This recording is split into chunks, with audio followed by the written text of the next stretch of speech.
Hello, in this video I'm going to review Stoner by John Williams. This is the 14th book that I've read this year and I've been reading it for book club. I didn't recommend it for book club, somebody else nominated it and I'd heard about it a couple of years ago. The film and media teacher at my college where I was working and the English teacher were having a conversation about like good books and they mentioned Stoner and I just thought, oh, Stoner as if like being stoned. I didn't even really think to investigate or ask questions or anything. I just kind of like was like, no, not interested. I'm so glad that whoever it was that nominated it for book club because I just loved it so much and was not expecting it at all. And essentially, the story is about. Um, I suppose I should kind of like say there's going to be quite a lot of spoilers in this. So if you do want to read it and just read it blind, then perhaps don't carry on watching. But yeah, I'll kind of talk through like my thoughts about it as I was kind of reading it. So um, the character in it is called William Stoner, and he grows up on a farm with his mum and his dad, and he has quite a hard life on the farm all the time, and he doesn't really have an emotional connection to his parents in a way. I don't know, I think maybe this is like a generational thing in that he was provided for in terms of like clothing and shelter and whatever and food, but not necessarily in terms of emotional um like being there for him. So there's not much kind of like interaction or dialogue or anything, and his dad decides to send William off to university to do a course in like agriculture and learn about soil management and stuff like that, so that he could come back and help with the farm because the farm is perhaps not as fertile as it used to be and is not as productive as it used to be, and so he thinks that that might kind of help by sending him away, or at least that's the impression that you get originally. I do wonder to myself whether or not his father wanted a better life for him and kind of that's why he sent him to university.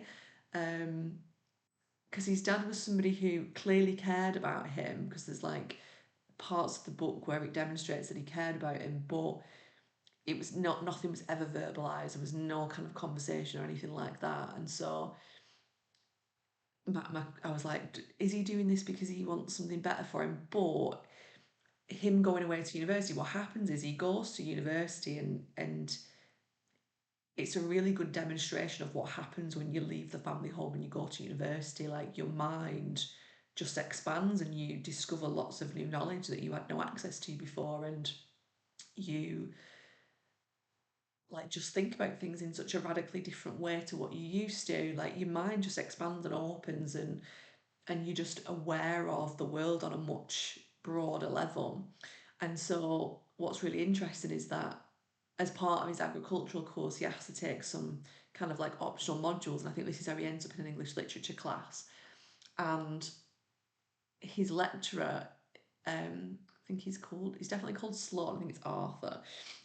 His lecturer is very like condescending, but not, because what's really interesting is as the book progresses, William becomes a lecturer and you see it from the other perspective. So it's really good in that way, because Arthur Sloane is kind of seen as somebody who is a bit bored of being in there and is a bit like, oh, these people are so below me intellectually, and a bit kind of, but actually it's more of a, you know, when William gets into that position himself, it's more a, you're so intelligent at that topic and other people don't understand it, that it's difficult to relate and difficult.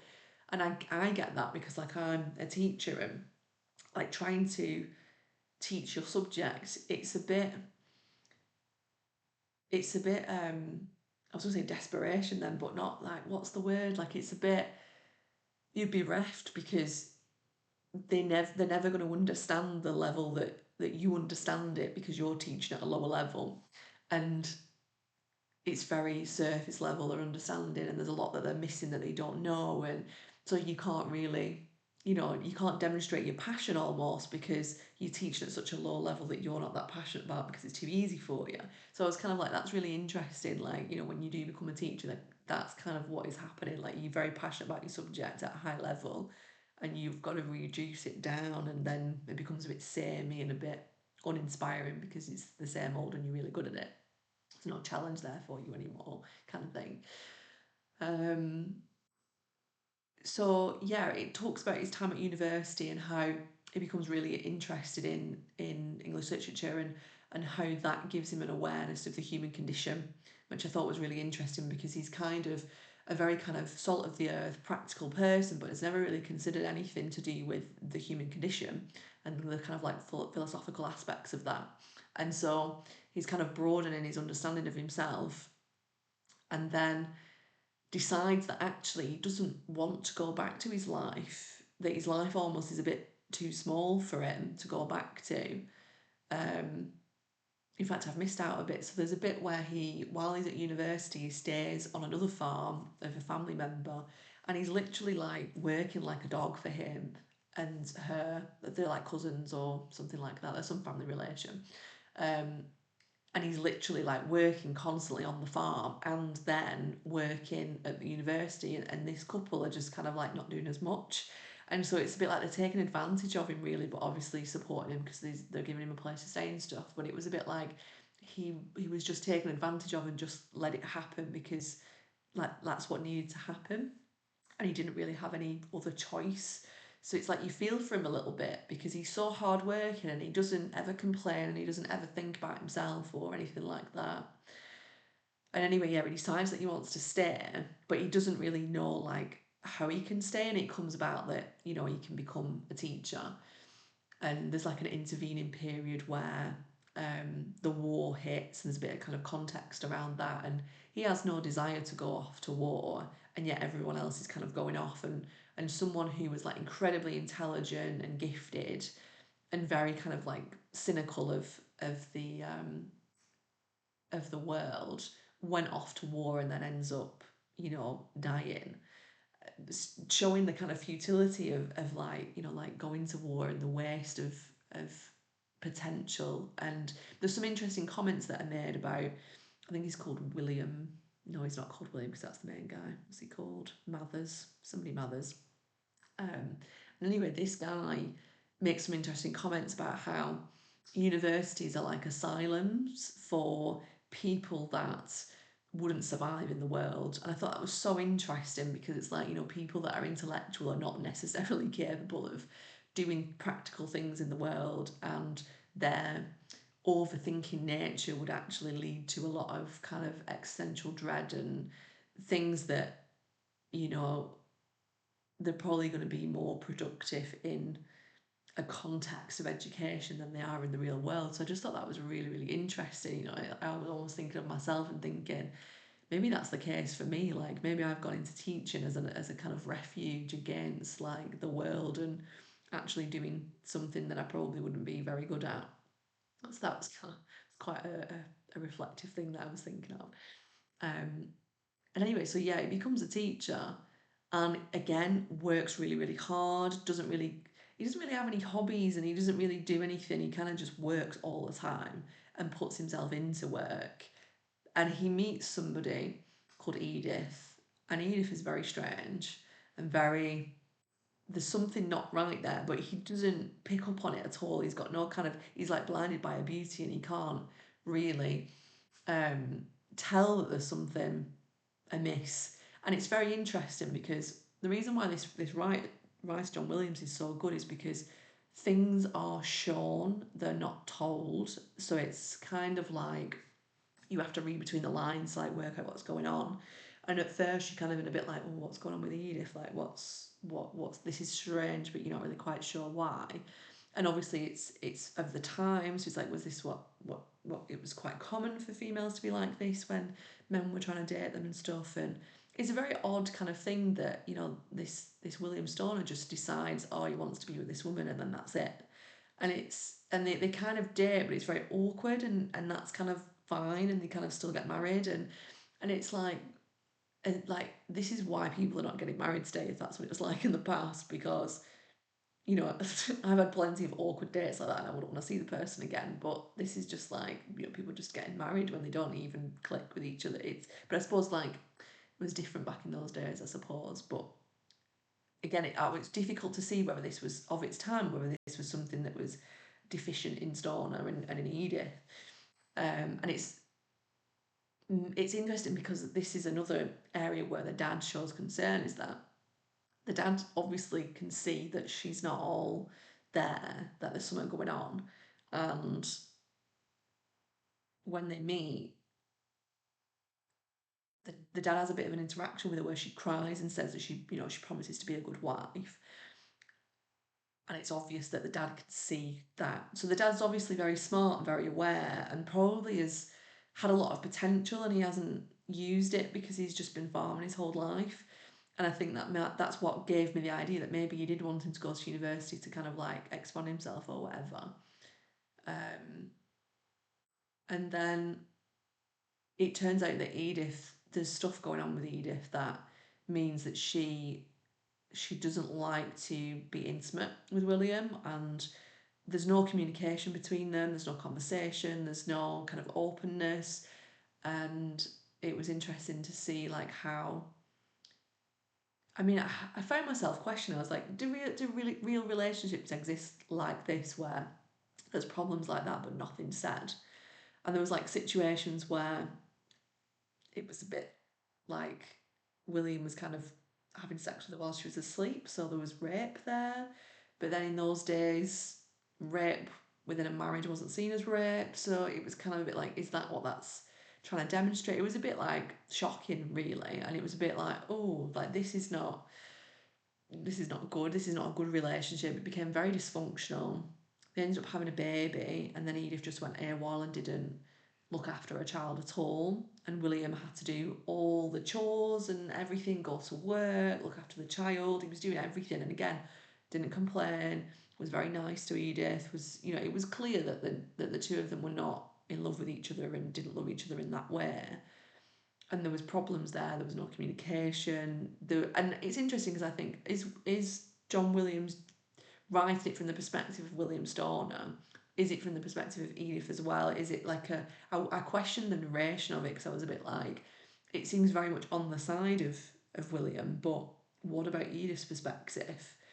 Because that must have been quite odd for Edith. Edith clearly has sensory issues, which I was reading. I was thinking, oh, she doesn't like noise. She doesn't like people being in the house and things like that. I thought that's really interesting. And then I was thinking, like, that's just a part of being perimenopausal. So maybe that had something to do with it. Um, and then, yeah, and then Edith just turns into this horrible person and starts weaponizing the daughter against William. And it was so sad because he didn't say anything and he wanted to protect his daughter, but then he ends up having the same relationship with his daughter that his dad had with him. And it's almost that generational trauma being passed on, which is common in families where, when your own parent is not parented well, they then don't parent you well in that emotional respect. If you've got a parent who's never had a parent who's shown them love and attention and wants to know about how they are and what their internal world is like, they're not going to be able to do that for their child. Or, I mean, the opposite side of that is then how does that get broken? Because it does eventually, doesn't it? So, I feel like for me personally, any kind of things in my childhood that have not been good for me as an adult, I will do my best not to do those for my children. But then I know that was always my parents' aim, so quite clearly, it's a fool's errand, isn't it? We're always going to mess our children up and pass on our traumas in some kind of way, and even in unintentional ways. If we try and fix one thing, we can't fix the other or whatever. And yeah, his daughter ends up, being an alcoholic and dealing with her problems that way. And she's clearly affected by the relationship between Edith and William. And then, yeah, so that's going on. I'm just thinking that there's loads more of the book actually. So um, there's also a love interest, which is amazing. Like I thought, oh, it's so interesting because the way that it's written, I didn't feel like, oh, he's immoral, he's cheating on Edith. I was like, finally, he actually gets somebody good in his life that loves him and that actually sees him for him and is the right fit for him. Um, and if the world wasn't commenting on the relationship, like he would have had a great life after that. But because again, it's like a nod to the time of the conventions of the time and the attitudes of people and being restricted by that and it having detrimental impacts. So they were trying to damage the reputation of his love interest. And because he actually loved her, he didn't want that to happen. And so the two of them, didn't maintain that relationship. And unfortunately, that that ended. And that was probably the best part of his life, really. And then the years after that, he was a teacher and he got into a whole issue at work. And it was so interesting as well because um, let's go back to the kind of, I'm having too many thoughts. The kind of love interest thing, it was like people come into your life and you realise why relationships didn't work with anybody else because the connection that you have with that person is just on a different level. And that was what was demonstrated with them. They were so complementary to each other. They didn't, they spoke, their sex life was good. It was like that, it was a good relationship for them. Now, again, it's paralleled with his kind of domestic life with Edith in the sense of maybe that relationship wouldn't have worked if it had become this main relationship. So it was almost like drawing kind of comparisons between affairs and the real reality of life because in an affair you can just be present and your best self and that's your kind of refuge. But then in the reality of life, things get in the way and that kind of maybe affects the relationship and things become a little bit tricky. I don't know, that was kind of like some of the things I was thinking. And then after that, yeah, so there's an issue at work. So he's obviously since he's been studying there, he's worked there as a teacher and he's become very, well, no, I wouldn't say well liked. He's not well liked by people, but he's respected for his knowledge and his work ethic. And I had identified a lot with him because I thought, I'm like that. I'm not very social. I'm not very like I don't really get social cues sometimes and I don't get who's more popular and I can't figure out those social dynamics, like I don't understand them. So for me, I work really hard and I try and be, the best teacher that I can be, but I don't necessarily have the charisma for people to like me. And I can't, and this is what William Stoner's like. And I just thought, wow, like he's tried hard all his like he's worked so hard all his life and he's still not liked by people and people want something else out of him and they can't just accept him for who he is. And there was somebody who is well liked but doesn't have the integrity that William Stoner has. And it's like integrity doesn't seem to matter for people. People don't respect someone with integrity. Like there's a situation where they're trying to let a student in who doesn't have any knowledge of English and Stoner clicks onto this because this student has fooled everybody else and obviously Stoner is a bit more intelligent than everybody else and has figured it out and doesn't just take things at face value and sees like underneath what's going on. And he is like, you can't let this person in, like they don't understand English literature. They don't even understand the basics, like the it's a bit of positive discrimination that's happening because a particular teacher has taken a liking because of a shared, characteristic, and he gets crucified for it and dragged over coals for it, and it's kind of a bit like he had to, his life was made so difficult because this person changed his timetable and he didn't complain and he just got on with it and he kind of tried to like put it out of his mind, but it was having a real detrimental impact on him and he was just kind of plodding along and just kind of, doing what he needed to do and he had his passion and and eventually started to fight back in a kind of intelligent way.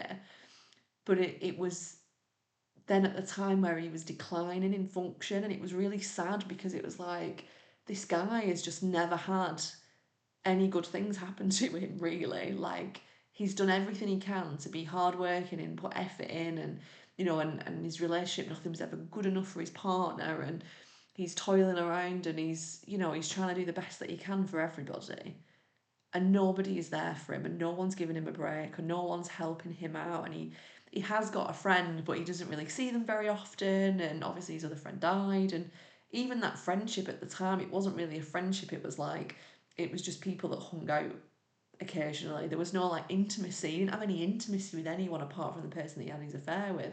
So it was just super sad. And then when he was declining and he basically dies, it was just like, oh God, what a waste of like like the very final line of the book. I almost cried because I was just like, it's so sad. Oh, I feel myself getting upset now. It's so sad that like that was his life, that he worked hard all his life and he didn't really enjoy much of his life. And he had moments, he had definitely had moments that were nice, but and enjoyable and joyous. And there was this period of time where, you know, he was having his affair and he was really getting his emotional needs met, but his life was pretty tough and pretty shit. And it's quite a depressive book for that reason. It's like, it's quite existential in the sense of it's probably what most lives are like. It is probably what most people's lives are like. Like they work hard all their lives, they put all their effort into work, they sacrifice their personal relationships and the intimacies in those relationships for survival, and then they die alone. So yeah, I loved it. I loved the book. Like it's just such. There's so much happening. It's a span of a full life. And when I say there's so much happening, I mean there's so much happening to him and his life that it just there's lots of kind of yeah there's lots of parts to it, and his interaction with lots of people, and it gives you an overview of his whole life, and it's just a bit more real than what you would read of other characters in that um it's demonstration of someone having a normal life and the difficulties of normal life. I do wonder whether or not the characterization is a realistic picture in the sense of, you know, there's no like what's going on in William's head. There's no kind of like, is he actually thinking about like there's a tiny bit, but it's like as if he's just a bit on autopilot a lot of the time. And there's a lot of people that are like that, but I feel like, is that really what these characters are? I don't know, it was a bit, it didn't go into the depth of characterization really. So that was my only thing where I was a bit like, but the rest of it was fab. Like I would definitely recommend reading it, um, because like I said, it was a 5-star book for me, and I'm very fussy. It takes a lot for me to give a book 5 stars. So yeah, hope you enjoy it as much as I did.